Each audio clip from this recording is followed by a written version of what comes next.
Hi everyone! Today I am painting something that has been voted for by my YouTube channel members. Once a month they get to choose between two of my most requested tutorials and then I paint it. So today we have got, thanks to them, a lovely scene of a reflection on a lake of this gorgeous house, painted in this lovely sort of slightly loose watercolour style. It's such a great one for learning about less is more, essentially, when it comes to watercolour painting. And of course, if you want to support our channel, then you can find all the info about joining our YouTube channel membership in the episode notes below. But for now, grab your paints and let's get started. I've got an A5 piece of paper here, which is roughly 8 by 6 inches, and I have also got the reference photo available over on my dashboard, which is the sort of community dashboard area, and because this has been chosen by the YouTube channel members, which is very cool, and they get to vote each month for a tutorial based on some of the most popular sort of requests that I've been getting. So what I'm going to do is I'm going to begin by drawing the basic shape of the house.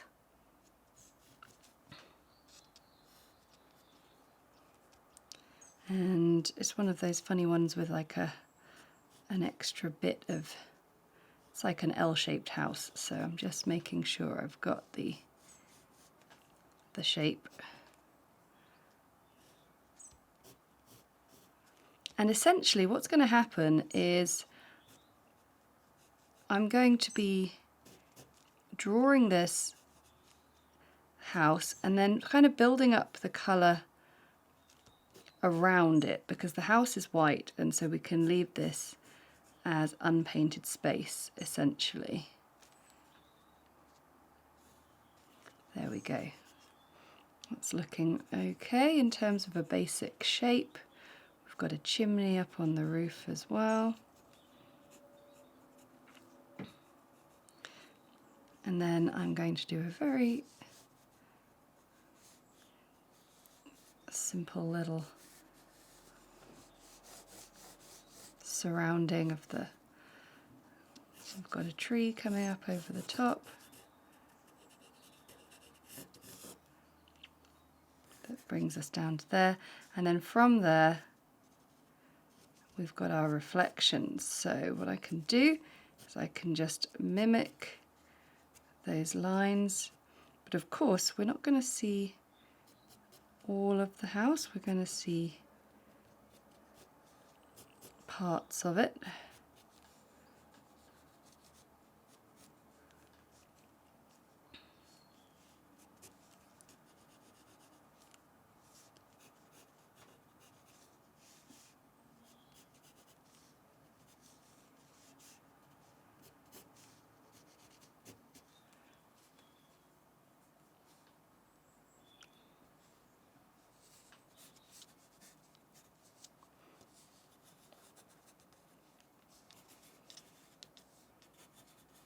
Just marking out those big fluffy trees, and really that's all we need.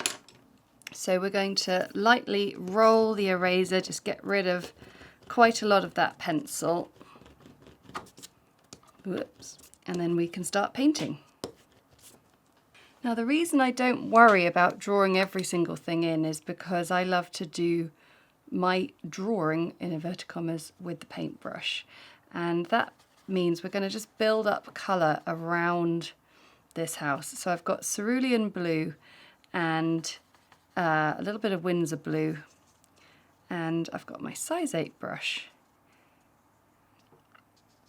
and we're going to paint onto, we're onto a dry page here.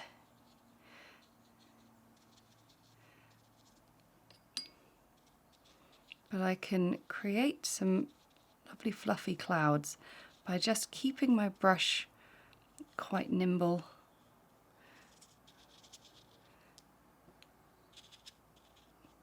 So we've just got a few little bits of unpainted space in and amongst there, and then we'll just bring the colour down and round.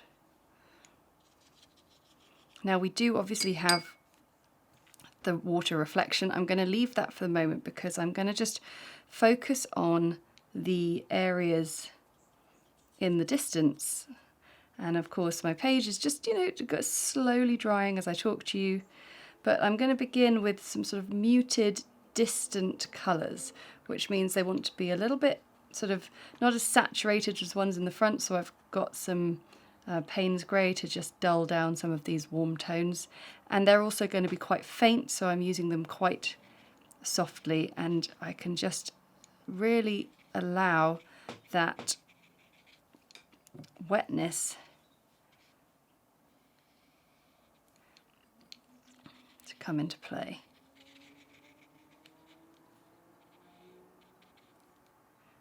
I'm going to get a little bit more of the dark colour.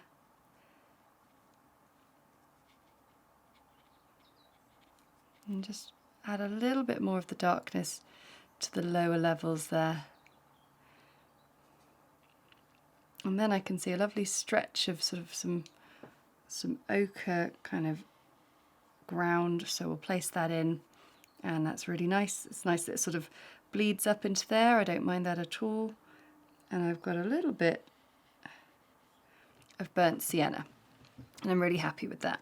Okay, I'm going to move on to painting in some trees. They're a little closer, but we're still having them in the distance. And the thing I'm really focusing on now is making sure I'm painting around the edge of my house in a way that I want. So it means I can just get the shape exactly how I want it. And I can see just from the reference photo, I'm seeing some colours.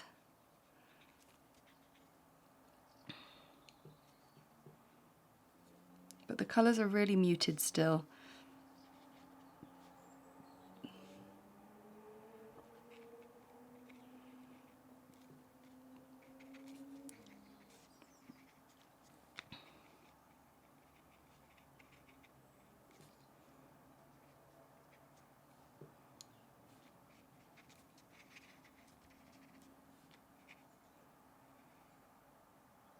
And I'm doing this all with my size 8 brush, which feels crazy, but I'm able to do it because it's got a nice fine point to it.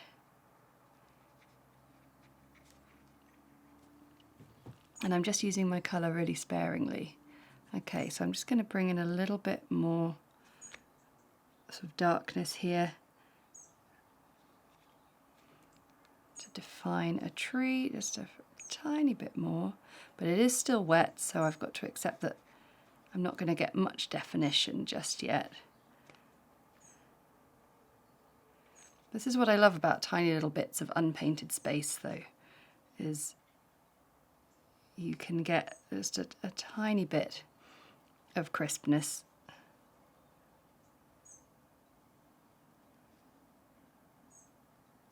And then later on we can go in and give that a little bit more depth and interest.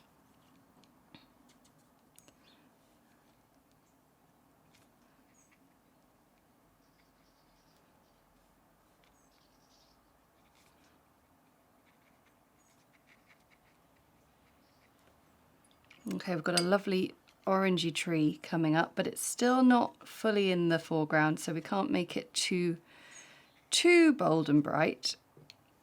But just by using a little bit of Pyrrole orange and just being careful with how we paint it in,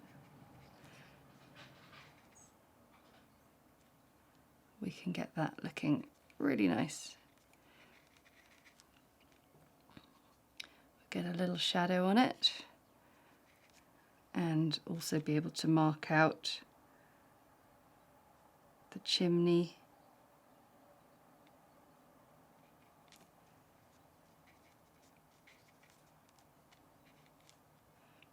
And then be able to come down the side and find the side of our house.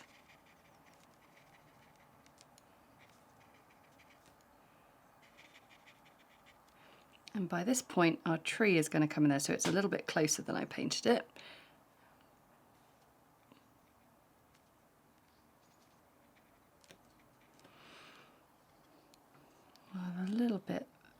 bit more of that colour in there. But then in behind there, really, there's not a lot more. It's quite muted. So I am going to just place in a very sort of gentle, soft kind of colour, and I will paint the tree sort of over the top of it.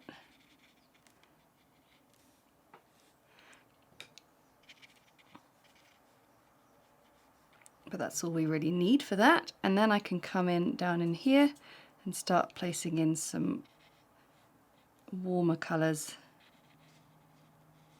to come round the side of our house. I'd never set out to make this a one brush kind of painting project, but I am wondering, I don't know if I can do it all in one brush. But what is lovely with using just the one brush is it allows you to really like get into your flow.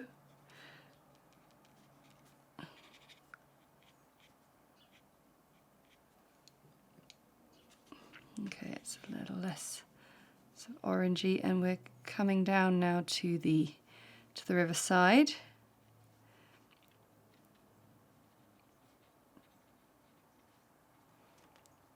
And we definitely need a little bit more sort of darkness coming in.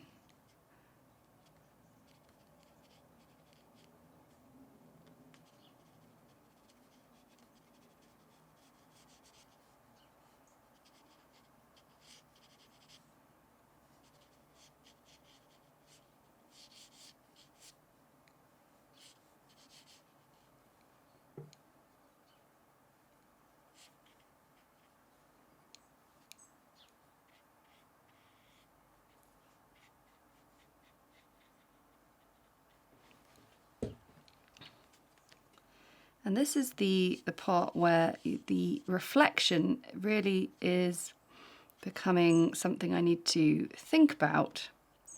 But I also am enjoying this sort of quite wet on wet layering. But of course I need to make sure that it is all going to be sort of dry enough for me to start placing in the reflections without there being too much of a big old blobby blur. So we're just going to slowly sort of build up and finish off the ground around here. So I need to put my tree in.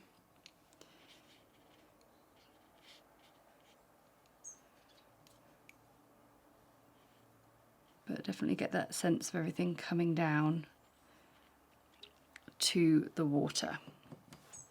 Now that's just had a moment to dry, it's not been that long, I'm going to place in details on this house just to get the, yeah, like I say, getting those details in. So I've got Payne's grey, and I'm just going to get the roof painted on quite simply.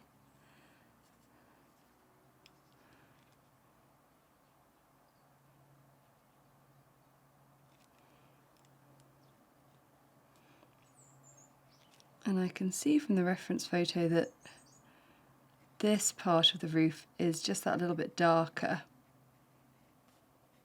than the other side.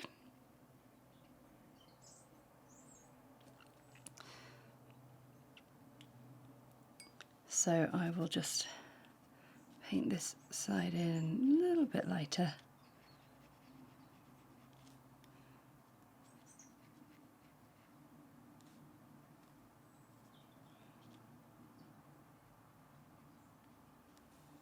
And then it sort of darkens down as it comes in, as it sort of grabs a little bit of shadow.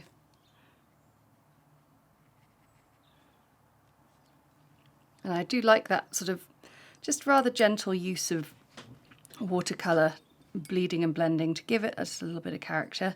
I'm going to place in some windows, just using my size 0 brush sort of on an angle like this with some Payne's grey.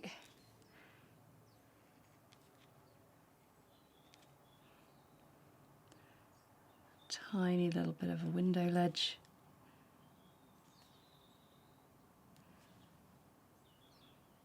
So you really don't need much.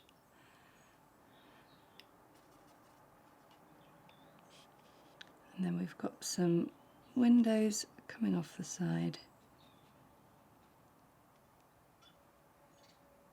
There's also a little sort of pagoda thing coming off the side there as well, so we'll pop that in too.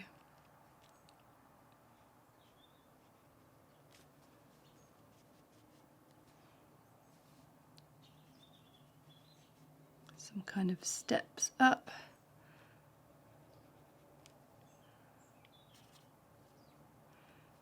And then a broader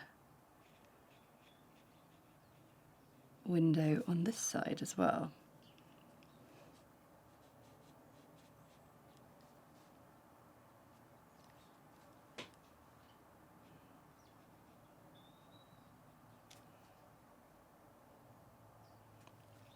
So you can see how simply we've painted in those windows, and they just seem to, it just seems to work. You sort of accept what's going on there. Whilst I wait for that to dry, I'm going to place in a few little trees that are on the edge here, and I've got one that's sort of begun, and now I can just use the rigger brush to give it a little bit more detail.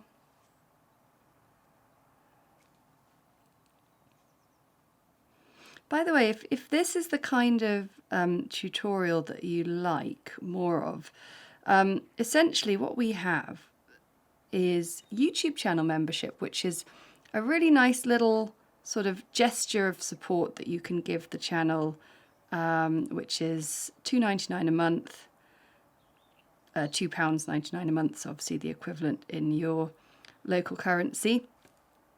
And it gives you the chance to vote once a month for tutorials you like.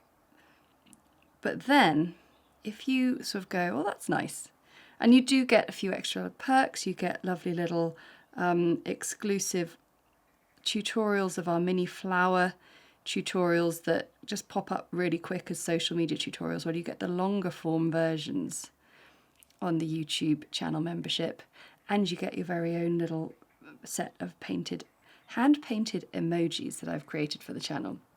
However, if you go, yeah, that's nice, and it feels good supporting us, all fantastic, but you go, I actually want more. I want more tutorials like this one. Well, the next step is to join our Patreon, because we do a lot of this kind of thing because we have time to give to them. We can spend a few weeks on one particular landscape or tutorial. So the best thing about all of this, whether you join our YouTube channel membership for these like little perks and for the lower price, you get to enjoy having your say just a little bit with once a month voting for a tutorial of your choice. Just adding a little bit extra colour there. But then you can take it to the next level and join Patreon. And the best tier, if you really want to learn tutorials like these, starting off is the Sweet Pea tier. Just going to get rid of that little bit of orange there and blot it out. There we go. Sweet Pea tier. And then if you want even more, you can find all the product tier descriptions of what you get, because we do live streams, we do painting sessions where we hang out together and chat.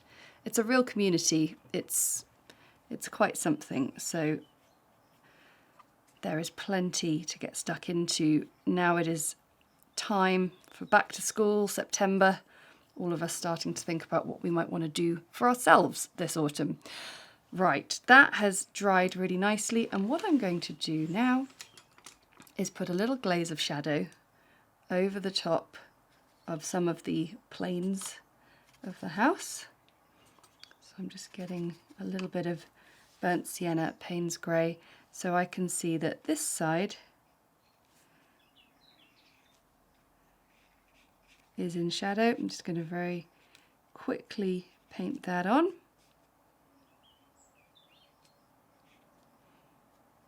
And also this side.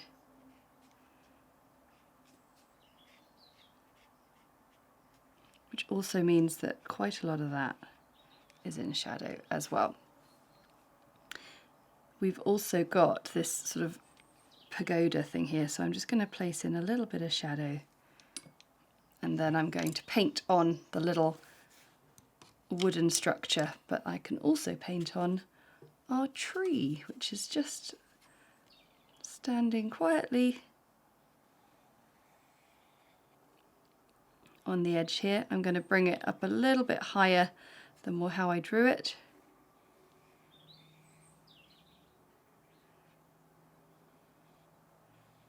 So at the moment this works with a size 0 brush, but I will soon probably want to go down into a rigger brush or something a little bit more detail orientated, but at the moment it's just being painted on in a glaze of this colour. And then soon, because we now know about our shadows and things, we can place in a darker tone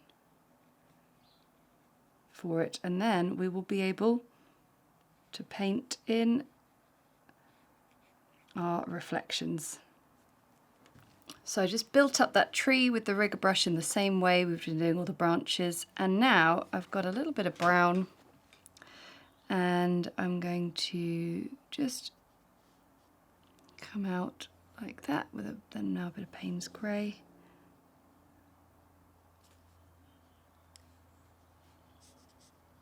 And just, that's all we need really. So short of just doing like a few sort of little details, I don't like doing too much when you're painting a nice sort of little loose distant house. You don't want to start getting too caught up in too much detail. It sort of ruins it essentially. But what we can do now is we can look beneath and just start to mimic and reflect, of course, what we've got, but the water is going to have a say in it. So for example, I'm going to start with my blues once again, but I'm going to paint it in a very different way. I'm using Ripple's unpainted space to just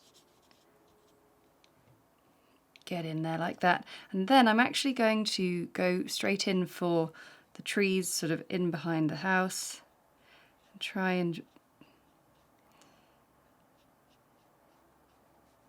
just sort of mimic some of this. It's tricky when it's sort of, you want the page to be a little bit wet so you can sort of use, there's the roof, and then I'm just gonna try and get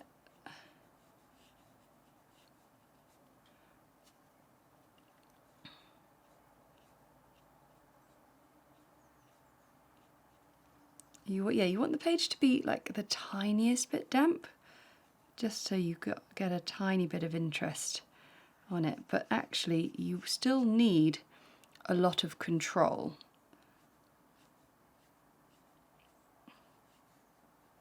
So all I'm doing is just sort of looking at the piece in front of me, the reference photo.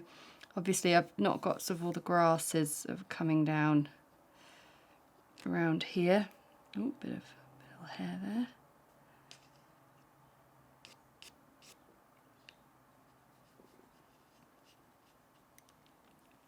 But that feels good.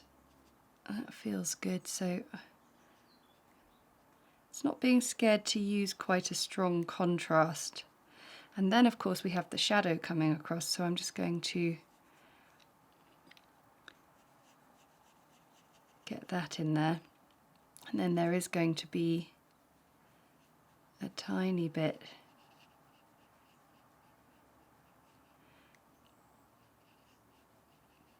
of the actual ground reflecting.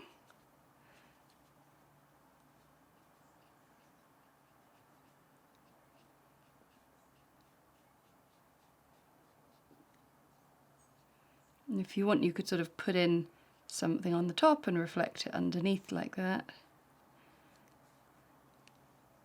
And then of course we have all the areas sort of around the back, so don't forget about those. But my brush the whole time is very much angled low to the page.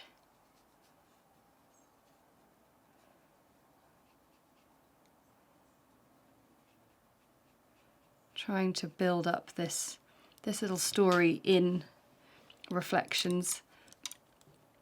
And then I'm going to take a sort of fainter version of the tree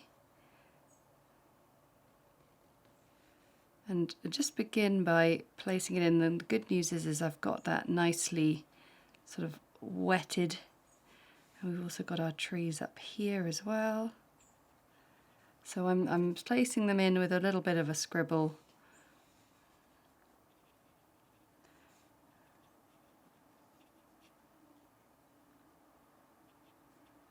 And we've also got our little bit of orange, but again, needs to be just knocked back a little bit.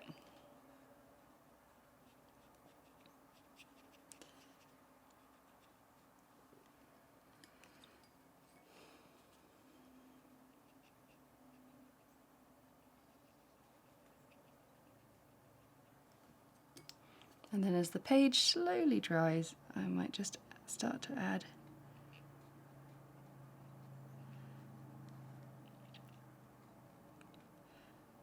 a little bit. Now here's a little trick, so don't worry too much about sort of making your branches too wiggly, but then once you've done it, take a clean wet brush, and in fact we'll get a little bit of the blue, and we can just ripple it a little like that.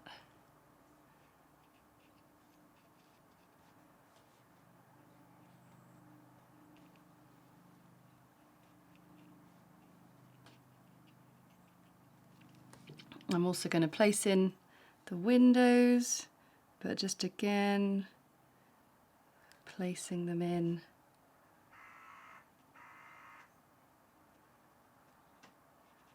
with that feel of the ripple. Put my shadow on.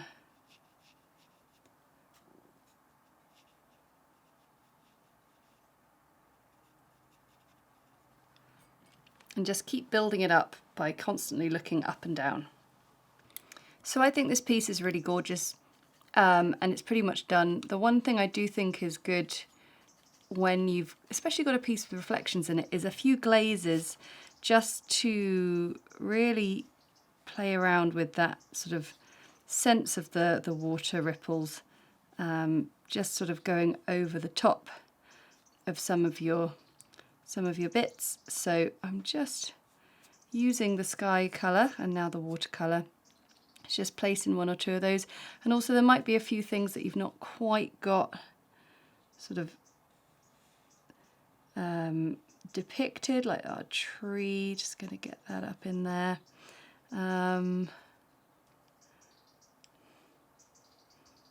Maybe just a little bit more on some of those.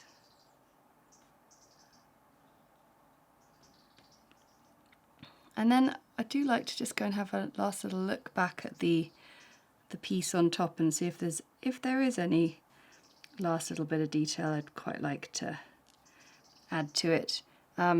You really don't want it to be much, but maybe just a little something on the chimney breast there. And I'm just looking at the photo and just double checking.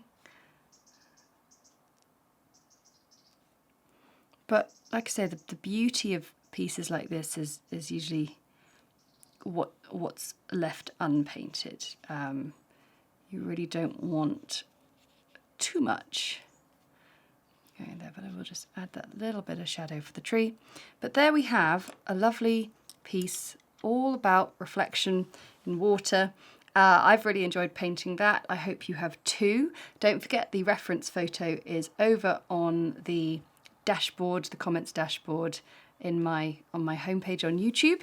And of course, if you would love to support the channel, join us on the YouTube channel membership, or if you want a little bit more of a hands-on painting experience that you don't get on YouTube, then you can go even more in depth with us on Patreon, and I would recommend joining the Sweet Pea tier or above for that. But for now, thank you so much for watching, and I'll see you again next time. Bye!